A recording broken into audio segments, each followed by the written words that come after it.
A successful gardener is only as good as their tools. It pays to keep your tools clean and sharpened. So what is there involved in sharpening cutting tools? We're talking with Sacramento County Master Gardener Bill Black. And Bill, you're doing a little demonstration here at a workshop at the Fair Oaks Horticulture Center showing people exactly how to sharpen and clean their tools. So let's just run through the basics as far as what do you need to sharpen tools? Well, first thing you need is a cleaner of some sort. You can use soap and water, 409, whatever. And just to get the crud loosened up that's on the blades. A lot of times there will be just plain old dirt and sap that accumulates on there, and people get to where they can't really open and close the clippers because they're so crudded up. So we go ahead and spray them down with a cleaner of some sort, and then I take either a green scratch pad or, if it's really bad, a piece of steel wool to thoroughly clean the blades and any external parts that I can get to.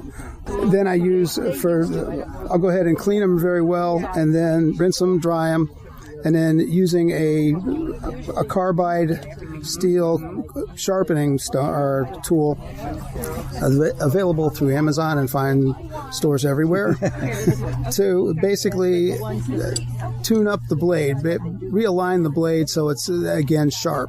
We're not cutting a new edge on there, but like I said, just realigning the existing edge. I like this cutting tool, this sharpening tool that you're using from Corona, the solid carbide sharpening tool, as opposed to, say, a straight stone or a file, because it has a handle on it, and that gives you a little gauge on the best way to sharpen it. Yeah, that's right. And it's a very simple process that once you get it clean, then you kind of eye along the edge of the blade, and you will see there on normal clippers, there's one blade that is sharp and the other is not sharp. The sharpened blade just bypasses the flat side of the other blade and causing it to cut. So what we're going to do is just realign the edge on that sharp blade.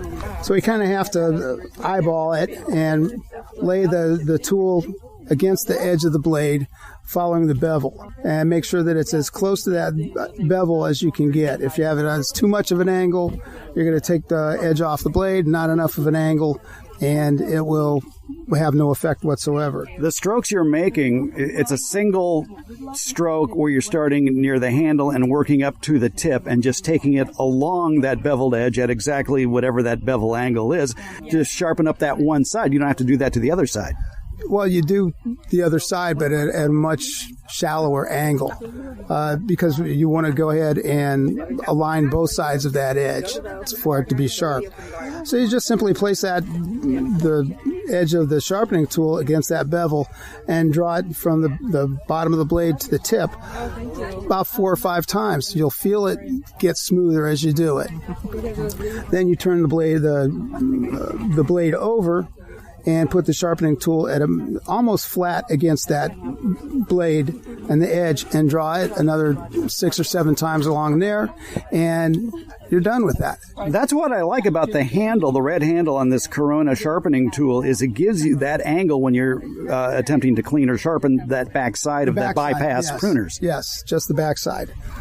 So you just follow that along there, and pretty much you're done, with the exception of drying everything off and then putting a light coat of some sort of lubricant, WD-40 or household oil, are pretty much the things that I would use. And keeping it clean, too, like we've stressed on the podcast so many times, when you're done working with your tools for the day, clean them. And for cleaning tools, can you use steel wool every time? I use an old barbecue brush. I just use a green scrubbing pad more often than not on mine, but I keep mine clean so they shouldn't be too much rust on them. Now, you have some other tools here that you use, and one is just a plain old mill file. Yeah. If I had a big ding in the blade, then I would go ahead and use that to try and work that out. In doing so, you are cutting away a lot of the blade. Mm-hmm. So unless it's a big ding, and a lot of times you'll get where somebody's tried to, say, for example, cut a stainless steel screw, and now you've got a big notch in there. Best thing to do there, buy a new blade. And that goes back to buying your original equipment, your original pruners, especially bypass pruners, is make sure, and usually it'll be on the same wall where you're buying the pruners, is there are replacement parts there, yes, like blades or springs or latches.